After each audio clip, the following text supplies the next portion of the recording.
എങ്ങനെയുണ്ട് P C ജോർജും മകനും? ഇന്ന് മാധ്യമങ്ങൾക്ക് മുമ്പിൽ സ്വന്തം സമുദായത്തിലെ സഭകൾക്കെതിരെ പറഞ്ഞ വാക്കുകൾ, ക്രൈസ്തവ സഭയെ നാണം കെട്ടവന്മാർ എന്നാണ് വിശേഷിപ്പിച്ചത്. നാണം കെട്ടവന്മാർ. ഒന്നും രണ്ടും കാര്യമല്ല, ഞാനിവിടെ എഴുതി വച്ചിരിക്കുകയാണ്. എന്താ വിഷയം? FCRA നടപ്പിലാക്കുമെന്ന് കേന്ദ്രം പറഞ്ഞപ്പോൾ നമ്മുടെ നാട്ടിലുള്ള ക്രൈസ്തവ സഭകൾ നടത്തിക്കൊണ്ടിരിക്കുന്ന സ്ഥാപനങ്ങൾ, ഇത് നിങ്ങൾ പരമാവധി ഷെയർ ചെയ്യണം. സ്ഥാപനങ്ങൾ ബുദ്ധിമുട്ടാകുമെന്ന് മനസ്സിലായതോടുകൂടി ദീപിക ദിനപത്രം പോലെയുള്ള പത്രങ്ങളിൽ തങ്ങളുടേതായ പ്രതിഷേധത്തിൻ്റെ ഭാഗങ്ങൾ അവതരിപ്പിച്ചതിൻ്റെ പേരിൽ ആ പത്രം നാണം കെട്ട പത്രമാണ് എന്ന് പറഞ്ഞു. അത് പറഞ്ഞോട്ടെ, അത് പ്രശ്നമില്ല. നേരെ മറിച്ച് അച്ഛന്മാർക്കെതിരെ, മെത്രാന്മാർക്കെതിരെ പറഞ്ഞ വാക്കുകൾ ഇതാണ്: പട്ടം കിട്ടിയാൽ ചാകുന്നത് വരെ അച്ഛന്മാരാണ് എന്നാ. ചാകുന്നത് വരെ അച്ഛന്മാരാണ്. മെത്രാനായാൽ ചാകുന്നത് വരെ അവർ മെത്രാന്മാരാണ് എന്ന് വിചാരിച്ച് നിങ്ങൾ പറയുന്നതൊന്നും കേൾക്കാൻ പറ്റൂല. FCRA നടപ്പിലാക്കും, ആശങ്കയുള്ളവർ വീട്ടിൽ പോയി ഇരുന്നോളൂ എന്ന് പറഞ്ഞു. വീട്ടിൽ പോയി ഇരുന്നോളൂ. ഒന്ന് ആലോചിച്ച് നോക്കൂ, ശരിക്ക് സഭകൾ എടുക്കേണ്ട തീരുമാനങ്ങൾ എന്താണ്?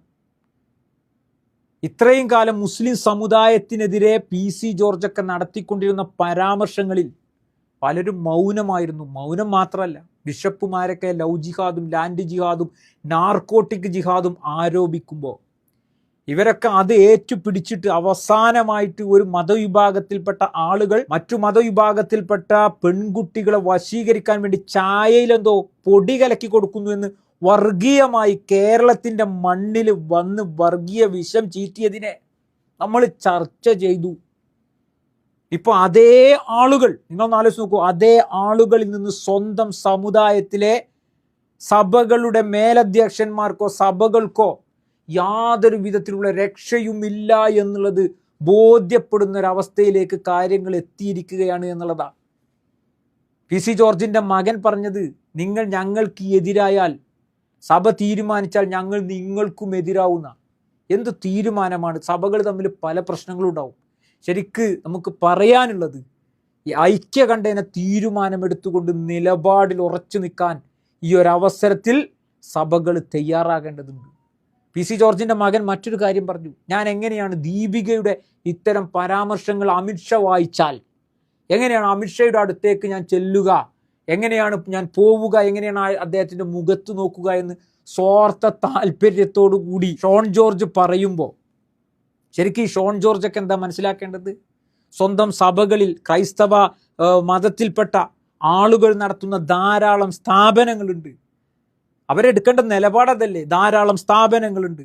അവിടേക്കൊക്കെ ഫണ്ട് കേരളത്തിൽ നിന്നോ ഇന്ത്യയിൽ നിന്നോ മാത്രമല്ല വിദേശ രാജ്യങ്ങളിൽ നിന്നൊക്കെ ശേഖരിച്ചുകൊണ്ടാണ് അത്തരത്തിലുള്ള വൃദ്ധസദനങ്ങളാകട്ടെ, സ്കൂളുകളാകട്ടെ, മറ്റു ഹോസ്പിറ്റലുകളാകട്ടെ, അങ്ങനെ ധാരാളം സന്നദ്ധ പ്രവർത്തനങ്ങളിലൂടെ മുന്നോട്ട് പോകുന്ന മിഷനറിമാർ നടത്തുന്ന ധാരാളം സ്ഥാപനങ്ങൾ നമ്മുടെ കേരളത്തിൽ മാത്രമുണ്ട് എന്നുള്ളത് നമുക്ക് എല്ലാവർക്കും അറിയാം. അതിൻ്റെയൊക്കെ ഗുണഭോക്താക്കൾ ഏതെങ്കിലും ഒരു മതവിഭാഗമാണ് എന്ന് ഞാൻ വിശ്വസിക്കുന്നില്ല.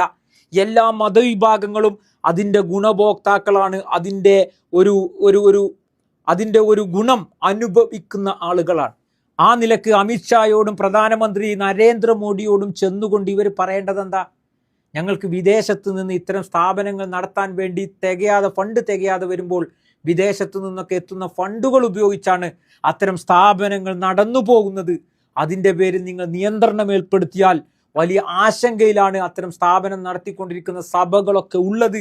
അതിൽ വലിയ പ്രതിഷേധമുണ്ട് എന്ന് പറയുന്നതിന് പകരം ദീപിക അത്തരം കാര്യങ്ങളെ അടിസ്ഥാനമാക്കി എഴുതിയതിൽ ഞാൻ എങ്ങനെ കയറി ചെല്ലുമെന്ന് പറയുമ്പോൾ സ്വന്തം കാര്യം സിന്ദാബാദ് എന്നല്ലാതെ ഇവരുടെയൊക്കെ മനസ്സിൽ എന്താണ് എന്നുള്ളത് നിങ്ങളൊന്ന് ആലോചിച്ച് നോക്കൂ. ഇന്ന് രാവിലെ മുതൽ പത്രമാധ്യമങ്ങൾക്ക് മുമ്പിൽ PC ജോർജും മകൻ ഷോൺ ജോർജും പറഞ്ഞ കാര്യങ്ങൾ വെച്ച് നോക്കുമ്പോൾ സ്വന്തം സമുദായത്തിലെ സഭകൾക്ക് പോലും ഇവരുടെ നാക്കുകളിൽ രക്ഷയില്ല എന്നുള്ളത് അടിവരയിട്ട് ബോധ്യപ്പെടുകയാണ്. ഏതായാലും പല കോണുകളിൽ നിന്നും പ്രതിഷേധങ്ങൾ അലയടിക്കുന്നുണ്ട്. അത് നല്ലൊരു കാര്യം തന്നെയാണ്. ഇത്തരം പരാമർശം നടത്തുമ്പോൾ നോക്കൂ, ക്രൈസ്തവ സമൂഹത്തിൻ്റെ വോട്ട് വാങ്ങി അത്തരത്തിൽ ഇത്രയും കാലം മുന്നോട്ട് പോയ ആളുകൾ BJP എന്ന് പറയുന്ന ഒരു രാഷ്ട്രീയ പ്രസ്ഥാനത്തിലേക്ക് കയറിയതോടുകൂടി ഇവരുടെയൊക്കെ സ്വഭാവം മാറിക്കൊണ്ടിരിക്കുക എന്നുള്ളതാണ്. ക്രൈസ്തവ സമൂഹം ഇത് തിരിച്ചറിയേണ്ടതുണ്ട്.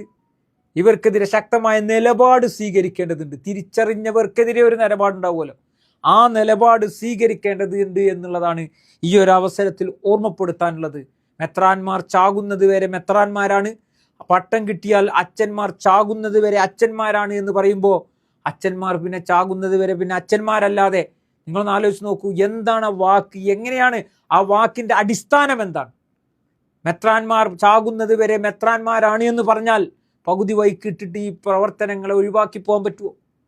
ആലോചിച്ച് നോക്കൂ, യാതൊരുവിധ അടിസ്ഥാനവും ഇല്ലാതെയാണ് അത്തരത്തിലുള്ള പരാമർശങ്ങൾ നടത്തിയിട്ടുള്ളത്. കാലമിത്രയും മറ്റു മതവിഭാഗങ്ങൾക്കെതിരെ വിഷം ചീറ്റിയിരുന്ന PC ജോർജിനെ പോലെയുള്ള ആളുകൾ ഇന്ന് സ്വന്തം സമുദായത്തിൽപ്പെട്ട ആളുകൾക്കെതിരെയും സഭകൾക്കെതിരെയും ഇത്തരം ഇകഴ്ത്തുന്ന വളരെ മോശപ്പെട്ട അസഭ്യവാക്കുകളുമായിട്ടാണ് വന്നിട്ടുള്ളത്. അവരൊക്കെ വീട്ടിൽ പോയിരിക്കട്ടെ, ആശങ്കയുള്ളവർ അതിനെതിരെ പ്രതിഷേധിച്ചാൽ ഞങ്ങളും നിങ്ങൾക്കെതിരെയാകുമെന്നൊക്കെ പറഞ്ഞുകൊണ്ട് ഷോൺ ജോർജൊക്കെ രംഗത്ത് വരുമ്പോൾ എല്ലാവരും ഐക്യത്തോട് നിന്നുകൊണ്ടാണ് ഇതിന് നിലപാട് സ്വീകരിക്കേണ്ടത് എന്ന് ഓർമ്മപ്പെടുത്തിക്കൊണ്ട്, ഏതായാലും PC ജോർജിനെയും മകനെയും ഒക്കെ തിരിയാൻ ഇതൊക്കെ കാരണമാണ്. ഇവരുടെയൊക്കെ സ്വഭാവം ശരിക്ക് പുറത്തു വന്ന ആ ഒരു സാഹചര്യത്തിൽ ആലോചിച്ച് നോക്കൂ, മറ്റു മതവിഭാഗങ്ങൾക്കെതിരെ ഇത്തരം പരാമർശങ്ങൾ നടത്തുമ്പോൾ മൗനമായി നിൽക്കുന്നതിന് പകരം അത് പാടില്ല, അങ്ങനെ പറയരുത് എന്ന് പറഞ്ഞുകൊണ്ട് പലരും രംഗത്ത് വന്നിരുന്നു. പക്ഷെ പലരും മൗനമായിരുന്നു. ലവ് ജിഹാദും നാർക്കോട്ടിക് ജിഹാദും ഒക്കെ ആരോപിച്ചുകൊണ്ടാണ് പലരും പല കോലത്തിലും രംഗത്ത് വന്നിരുന്നത്. ഇന്ന് ഇതേ ആളുകളുടെ നാവുകൾ കൊണ്ട്, PC ജോർജിനെ പോലെയുള്ള ആളുകളുടെ നാവുകൾ കൊണ്ട് സ്വന്തം സമുദായത്തിലെ സഭകൾക്ക് പോലും യാതൊരു രക്ഷയുമില്ലാത്തൊരവസ്ഥയിലേക്ക് കാലം എത്തിയിരിക്കുന്നു. അത് തിരിച്ചറിയുക, നിലപാടോടുകൂടി മുന്നോട്ട് പോകുക എന്നുള്ളതാണ് ഈ ഒരു അവസരത്തിൽ ഓർമ്മപ്പെടുത്താനുള്ളത്.